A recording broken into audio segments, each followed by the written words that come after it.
Perdón por llegar así, tener una conferencia de prensa aquí cerca. Agradecer mucho la oportunidad que me dan para entrar en algo que en realidad me parece muy íntimo. Seguramente todas y todos ustedes lo están viviendo como un proceso de formación o de regeneración de saberes a la luz de entenderse como comunidad teatral. Pero para mí poder hablar sobre cómo se construye la paz al interior de una comunidad como la teatral, con la que algo de contacto tengo hace algún tiempo, representa una oportunidad casi para entrar a sus casas y hablar pues de cómo viven sus relaciones familiares, interpersonales, cómo viven lo doméstico, por ahí pasa esto, ¿no? Reconocer que es muy importante que la comunidad artística y cultural se esté planteando cuál es la importancia de pensar en la paz y cómo alcanzarla, más allá de cómo teorizarla, y también quizá aprovechar para llevar esa reflexión. Estaba un poco raro porque después del debate de ayer como que todos tenemos ganas de pensar a lo grande en el país, ¿no? Sí. Pero en realidad lo que hay que hacer no es solo empezar a pensar por casa, esa es como la salida rápida, la respuesta que ya no sabemos. Más bien hay que empezar a pensar que la casa es otra cosa, ¿no? Hay que volver como a la raíz griega de cuál era la casa y el oikos, y pensar que la casa chica es siempre la casa grande y que la casa grande es esa multiplicidad y esa simultaneidad de muchas casas. Me preparé 7 ideas porque sé que tienen una actividad como muy permanente esta mañana, entonces voy a referir unas 7 ideas que pude esbozar para compartir esto con ustedes y después ya lo vamos tantito. Primero, pensar en la paz global como esta sumatoria de paces individuales, creo que implica una reflexión más allá de este lugar común con el que a veces nos enfrentamos, de bueno, pues es que si yo estoy en paz, entonces todo lo demás será paz. Es un poco naif en mi percepción, y no es exactamente esa postura ultra zen la que hace que la suma de las paces individuales generen la paz global. Hay que generar un concepto un poco más historizado y un poco más politizado para poder entender por qué o cómo esa suma de las paces individuales pueden generar una paz global, ¿no? Tiene que haber, por supuesto, una reflexión personal, pero una reflexión que también sea muy activa, ¿no? Y esto tiene que ver con algunas de las cosas que ya pensaba Gandhi en su momento y que es una de las distinciones entre paz positiva y paz negativa, sobre cómo la paz, y por eso creo que era oportuno hablar de construcción de paz, ¿por qué la paz tiene que ser casi un verbo, ¿no? ¿Por qué se tiene que estar haciendo? ¿Por qué implica la acción y no únicamente la reflexión? Y sobre todo, no implica la inacción, ¿no? Entender la paz como la inacción sería un error histórico, político y de futuro. Segunda idea, que espero les resulte todo lo chocante posible. La paz se hace con los otros, no con nosotros, ¿no? Este es un principio de conciliación, de reconciliación, de reconocimiento fundamental, ¿no? Pensar que vamos a poder generar lazos fuertes para construir paz únicamente con quienes piensan como nosotros, con quienes tienen matices más o matices menos nuestras mismas ideas, es un error catastrófico, ¿no? La paz se hace precisamente con el otro que me es adverso, que me es chocante, que me es contrario, que me repulsa, al que yo le genero repulsión. Pues así es esta tarea, ¿no? Porque de momento todas y todos los que estamos parados en este mundo merecemos el mismo lugar y si nos damos la oportunidad, incluso los argumentos de los otros que nos parecen chocantes, en algún momento o en algún contexto tienen lo suyo de razón o de razón de ser, al menos, ¿no? Esto nos tiene que hacer reflexionar cuando somos con el otro, ¿no? Cómo se genera esa nosotrosidad, si tal término es posible, ¿no? La otredad ya está más o menos bien estudiada y ustedes, yo doy por sentado que lo tienen muy bien revisado, pero habría que pensar en esa otredad cuando, y hay voy a hacer el comercial. Este es uno de los libros en los que estuve basando los puntos de los que les voy a hablar ahorita. Hay un estudio de Johan Galtung, que es uno de los teóricos de la paz en los últimos tiempos, que dice que hay un momento en el que las metas de los otros merecen por lo menos respeto, ¿no? Esas metas de los otros que no son adversos, al menos como metas, como propósitos, merecen su respeto y hay que dárselas. Esto es muy difícil, ¿no? O sea, imagínense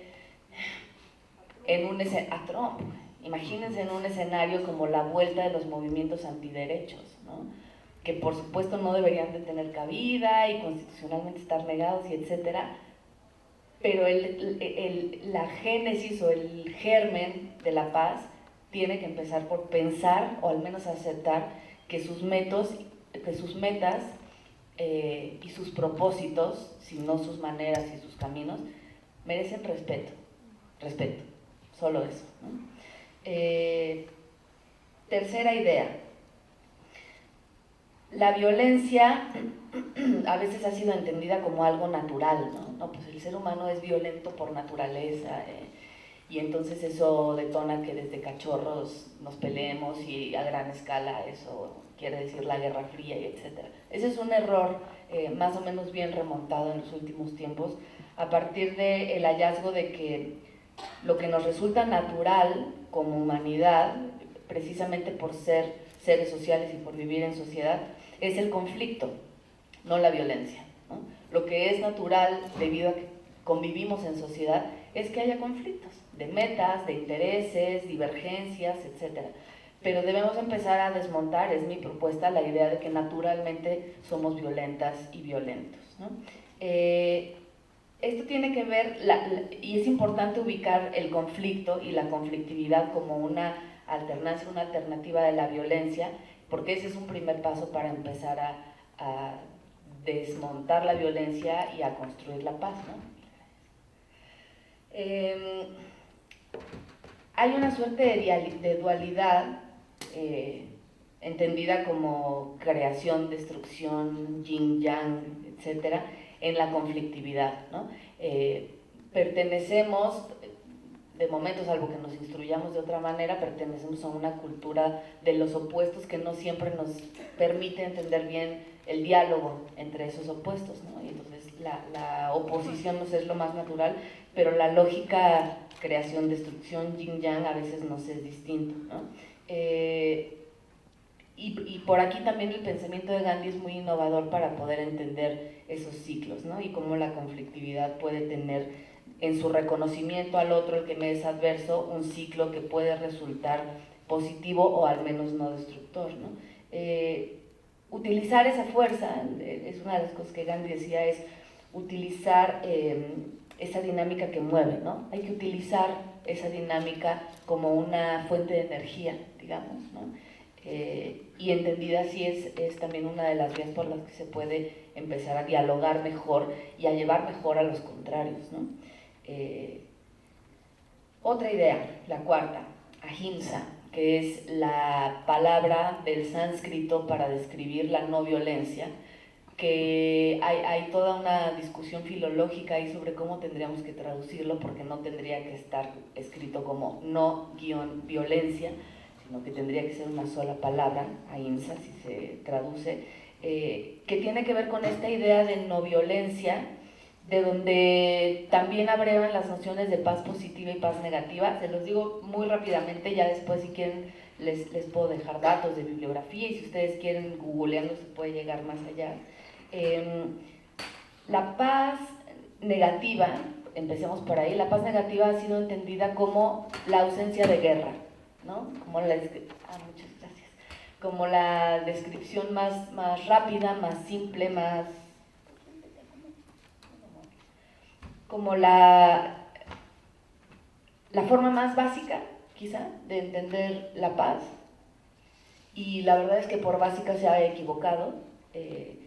La paz positiva deviene también de un concepto muy interesante que dialoga con una diosa de la mitología griega y después romana que se llama Eirene, que curiosamente es mujer, ¿no? La guerra es Marte y es varón, y la paz, e Irene es mujer, por supuesto, porque las mujeres somos dadoras de vida y nos es naturalmente negada la guerra, etc.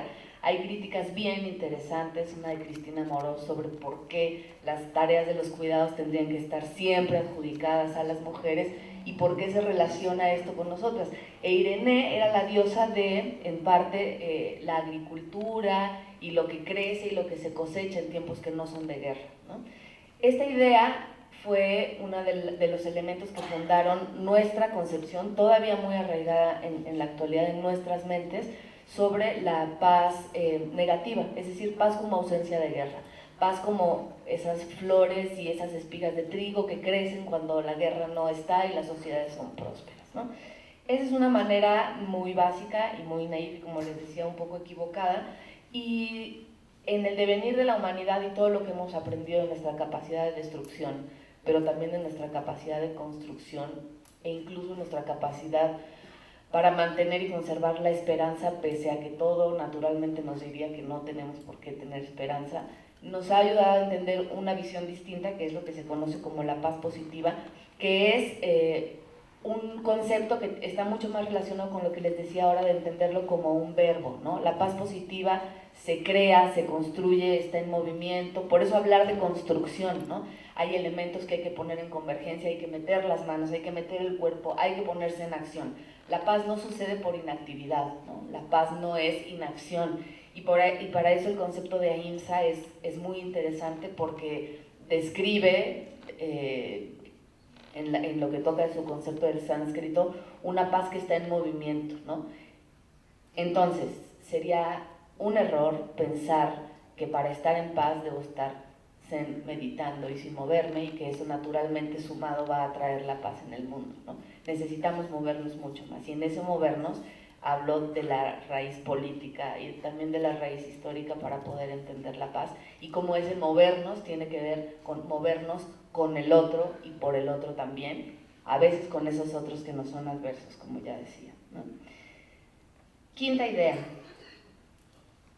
Sik-el es la palabra celtal para describir tolerancia.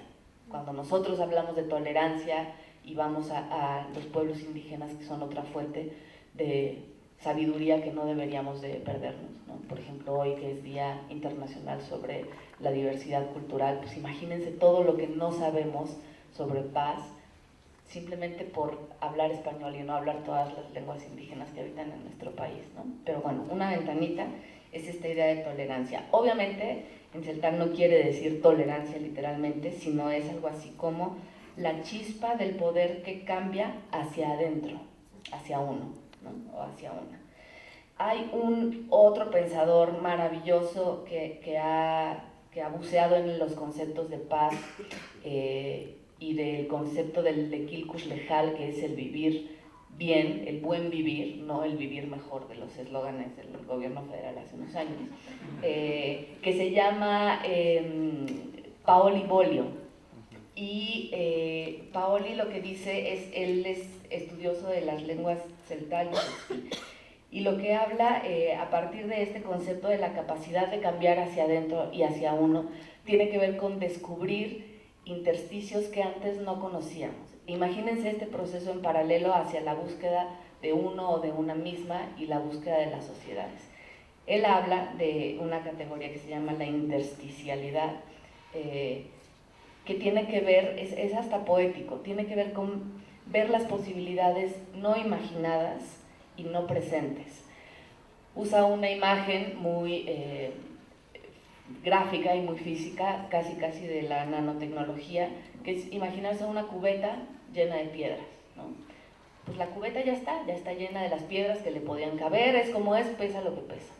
Pero resulta que si buscamos tezontle o grava más chiquita y echamos piedras ahí, pues pueden seguir cabiendo y tienen acomodo, ¿no? Y descubren un espacio que no era evidente y que no conocíamos, ¿no? Y sentimos que ya se llenó de piedras y de grava, etcétera, pero de pronto echamos arena, ¿no? Y esos intersticios que están en el espacio de lo que pensábamos como único y dado, tienen que ver con descubrir el lugar en el que se puede suceder esta chispa de cambio hacia adentro y hacia uno. Tiene que ver con descubrir, les decía, posibilidades no imaginadas pero aún así presentes, ¿no? A mí me gusta esta metáfora, esta imagen para pensar que ese es el lugar de la paz, ¿no? Que el lugar de los conflictos que siempre tenemos al ser comunidad teatral, al ser sociedad y al vivir en el México del 2018, pues por supuesto que sentimos que tenemos la cubeta hasta acá y que lo dado está dado y que es suficientemente pesado, pero hacer el ejercicio de imaginar esas posibilidades ahí donde pensamos que no hay espacio para más y que las cosas son suficientemente pesadas, es parte de irle dando la vuelta al chip, ¿no? Esto y lo que les decía antes sobre la paz positiva y negativa y el ahimsa, tiene que ver también con una idea que también literal y filológicamente planteada tiene que ver con el conmoverse, ¿no? La capacidad para conmovernos parece que se ha agotado y decimos que vivimos en un México indolente porque pues pueden desaparecer a 500 durante la guerra sucia o el terrorismo de Estado y pueden desaparecer a 30,000 y pueden desaparecer a 43 y marchamos en un buen momento pero luego se nos olvida y pareciera que este México es indolente y que ya nada nos mueve, ¿no? Pero conmoverse tiene que ver con moverse con el otro, ¿no? Con moverse por el otro, con moverse para el otro. Y yo creo que a ustedes como comunidad teatral eso les puede significar mucho más y creo que es algo que ustedes nos pueden enseñar al resto, porque la manera en la que ustedes ponen el cuerpo, literalmente, por los otros y con los otros, es algo ejemplar y es algo que a mí me ha parecido siempre muy valiente y muy valioso y que yo les admiro enormemente, ¿no? La capacidad de poner el cuerpo para el dolor de los otros, para las historias de los otros, las otras, para los corazones de los demás, es una raíz fundamental para el positivo conmoverse, ¿no? No nada más conmoverse como pues, arrojo una lágrima y después me olvido, sino en efecto poner el cuerpo, ¿no? Y otra vez, volvemos al concepto de paz positiva como esa paz que es más un verbo y que nos mueve y que nos tiene que mover. No es cualquier cosa decir que uno pone el cuerpo, ¿no? Y lo que ustedes hacen en escena y cuando imaginan historias y etcétera tiene mucho que ver con esto, ¿no? No es lo mismo leer una frase como un eslogan o como una consigna en una marcha que gritarla, ¿no? Y que literalmente atraviese tu garganta, tu boca, tu cuerpo y sentirla. Esa capacidad de conmoverse, de moverse con el otro, es fundamental para poder pensar en cómo generar mejores procesos de diálogo y de resolución del conflicto, que ahorita me voy un momento hacia hablar algo sobre la comunicación asertiva, pero bueno, otra de las cosas que dicen los pueblos que saben mucho allá en Chiapas es que tejernos como humanidad es abrirse a los dolores, a los corazones y a las esperanzas también de las y los demás, ¿no? Y no únicamente abrirse, lo digo ahora y me los imagino a ustedes pensando que se abren el dolor al corazón y a las esperanzas del zapatismo allá en San Cristóbal de las Casas. Pero en realidad el trabajo es abrirse a los dolores, a los corazones y a las esperanzas de quienes tienen al lado y de quienes tienen atrás y de quien no vino y no ocupó esa butaca, ¿no? Esas son las primeras comunidades en las cuales tenemos que reconocernos, ¿no? Y darles valor y sentido a sus dolores, a sus corazones y a sus esperanzas. Pues miren, suena cursi, pero en serio nos va el país y el futuro por medio. También hablan de que hay, algunos pueblos indígenas hablan de que hay 3 corazones, de que en el principio de los tiempos nosotros nacimos con 3 corazones. Uno para ser, otro para estar y otro para pertenecer. Y nosotros hemos perdido el corazón del pertenecer, ¿no? Eso se nos dice, no pertenecemos a una comunidad, porque como somos individuos y como a veces incluso herramientas tan útiles como los derechos humanos nos hablan del principio pro persona y el individuo es el que tiene que ser protegido y entendido y entonces una va a psicoanálisis te dicen tú y nomás tú y el chinguen su madre los demás, etcétera. Tenemos tan endiosado al individuo que el corazón del ser y el estar, a veces, si bien nos va, los mantenemos en buen diálogo, pero el corazón del pertenecer se nos está necrosando, ¿no? Esto tiene que ver, el ser y el estar y el pertenecer, con vivir con un corazón vivo, dicen, ¿no? Saber que tenemos un saber que no nos pertenece, del que no somos propietarios porque nos heredaron y tenemos la responsabilidad de heredarle a los que vienen. Entonces, no tiene que ver con tener hijos, hijas o querer mucho a nuestros sobrinos, sobrinas, entender que tenemos un saber que debemos de recuperar de atrás y que debemos heredar hacia adelante, es parte de los deberes para entendernos comunidad y para dejar de pensarnos individuos y generar un mejor mundo, porque ese fue el esfuerzo de algunos varios miles de humanos antes que nosotros, y quizá nada más en reverencia, si quieren, no a ellos y a ellos, sino a este tercer corazón y a la vida, pues tenemos que cuidarnos mejor y cuidar nuestras relaciones para enseñarle a los que vienen cómo cuidar sus relaciones, ¿no? Les hablaba de que entender que la violencia no nos es natural, pero lo que sí nos es natural es el conflicto por tener una convivencia social y porque somos humanos. Tiene que ver con la necesidad, y eso yo creo que lo van a hacer en estos días probablemente, con la necesidad de aprender a tener procesos de comunicación asertiva, ¿no? Seguro muchas y muchos de ustedes ya han pasado por ahí también, ¿no? Pero ese conflicto puede entenderse mejor, manejarse mejor, y dejar de vivirse como una imposibilidad o como un toparse con pared, sino como algo plástico, maleable, con lo cual podemos hacer algo, si entendemos que tiene que ver con la escucha activa de las ideas de las y los demás, e incluso, otra vez, de las ideas adversas, no solo de las ideas propias, ¿no? En la parte de contacto que he tenido con individuos de la comunidad teatral, me parece que tienen una muy buena capacidad para una escucha activa de argumentos que les son cercanos, ¿no? Y entonces son súper discutidores por horas y se apasionan con el que piensa parecido a mí, ¿no? Y si estamos entre el gris Oxford y el gris Perla, está todo bien, pero el verde, ¿no? Y el rojo, ¿no?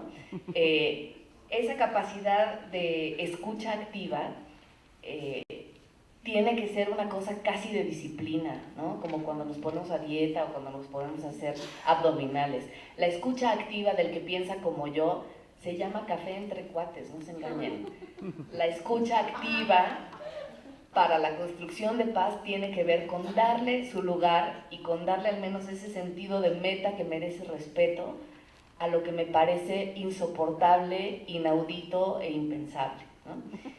Y voy entonces con esto a mi última idea, y al final ni se las escribí, pero bueno, tampoco era tan gráfico, creo que está bueno platicarlo. Voy con esto a un descubrimiento que tuve también con las comunidades del sur del país y con estos lingüistas y pensadores de cómo podríamos aprovechar los saberes de los pueblos indígenas para quienes no tenemos tanto contacto con ellos desde el origen, que tiene que ver con, y espero que esto les resulte atractivo y por eso lo dejé como idea al final, con cómo se construye la autoridad moral, ¿no? En este ejercicio de escuchar las otras voces y de darles valor y de reconocer su valor como metas respetables, hay que aprender a escuchar las voces de las y los otros, ¿no? Pero no solo escucharlas, después hay que recogerlas e integrarlas a la propia, ¿no? Un segundo momento de este ejercicio es darle dignidad a los otros, y no solo darles dignidad como personas, sino como colectivo, como grupo, ¿no?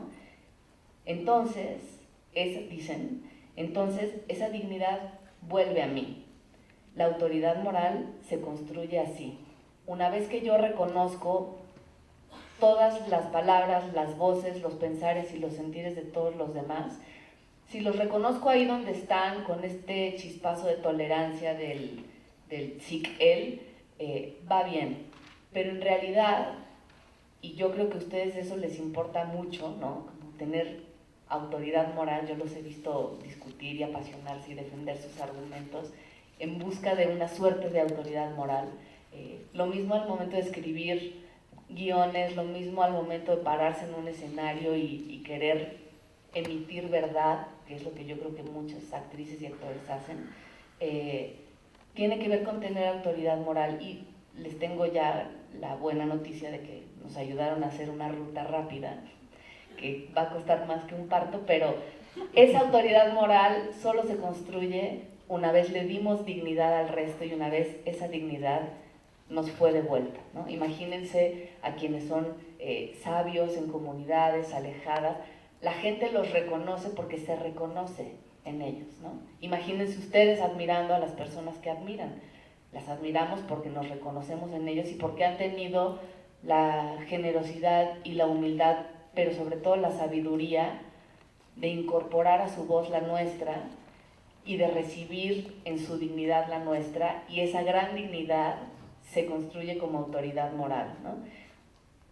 Se los pongo sobre la mesa para pensar en cómo posiciono mis argumentos, ¿no? Cómo discuto en el chat de los cabareteros mi punto, mi idea y mi etcétera. Cómo discuto en Facebook con los demás y las demás de mi comunidad teatral, ¿no? Efectivamente estamos escuchando activamente y reconociendo todo lo que las y los demás hacen. Efectivamente estamos dándole dignidad al pensar y al sentir, al dolor y a la esperanza de cada uno y cada una de la comunidad que nos constituye. Efectivamente le estamos dando lugar en nosotros, en nuestro pensar, en nuestro sentir. Bueno, pues esa es una ruta para empezar a pensarlo. Y ya les digo, no, o sea, este libro es una compilación de textos que hicimos Pietro Amelio, que es uno de los mejores pensadores de la paz en México, que lo debían haber invitado aquí más que a mí, es como el Gandhi mexicano, ¿no? Hicimos una suerte de compilación de textos que iban desde la Declaración de la Selva Lacandona hasta textos universitarios del 132, Johann Galtung, Gandhi, etcétera. Les ahorro un poco de la chamba de leer, ¿no? Mucho de lo que les he dicho aquí ya está ahí, ¿no? No son entonces las ideas para construir la paz, ideas que tengan que ver con una lógica light de lo zen, de estar en paz. No son tampoco argumentos ni ideas hiper sofisticadas e hiper elaboradas, si bien hay mucho de desarrollo, pero todo tiene que ver con desarrollar un poco esta intuición y de una manera o de otra en Paoli Bolio y en Galtung y en Gandhi se van a encontrar con este tipo de cosas, ¿no? Y eso es para mí una de las partes más bonitas de los estudios de paz, que es que en realidad no le pertenece a ningún grupo de sabios, sino que se han encargado de demostrarnos que nos pertenecía a todos y todos, ¿no? Y que todas y todos los tenemos en el corazón y en la cabeza o en algún intersticio entre esos tres corazones de los que hablan. Entonces, pues mi reconocimiento para ustedes por haberse dado el tiempo para descubrir eso en ustedes mismos, y ojalá esto que les conté les sirva en algo para arrancar en el camino y llevarlo a cabo. Muchas gracias.